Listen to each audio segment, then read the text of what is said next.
I mean, you dedicated your life to building this charity and got it to where it was, and then suddenly as the rug is pulled from under you by friends and colleagues.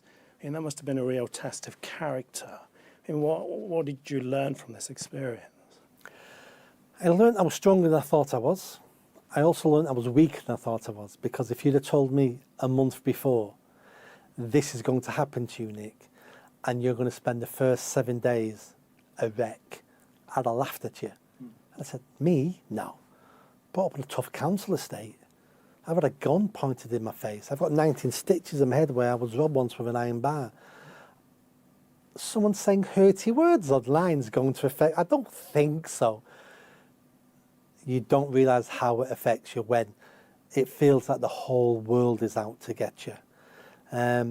So I realised that straight away, but then I also realised how tough I was to stand back up, brush myself down and say, board, coming after you, I'm not having this. And in fact, you should have known this was going to happen because you've known me for several decades. Should have known I won't take this lying down. I learnt those lessons, but I also learnt, I think, it sounds a bit corny now, forgiveness. I don't hold any ill will to those 4 board members. They were just cowardly. And I can understand people being cowardly because in June 2020, it felt like a revolution was coming. Even the Prime Minister at the time wasn't criticising Black Lives Matter. Police officers, 30 police officers in London were injured during a Black Lives Matter riot. No one criticised them. It felt like the whole world was going to burn.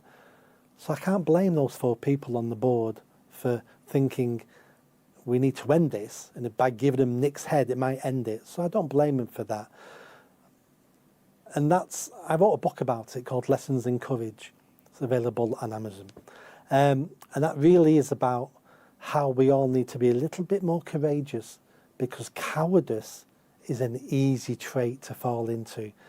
And even if you think, I can't do what Nick did, or I can't stand up in work and say these things, well, maybe you can't. Maybe you need your job because you've got kids and a wife and you've got, a mortgage. Yeah, don't lose your job. I get that.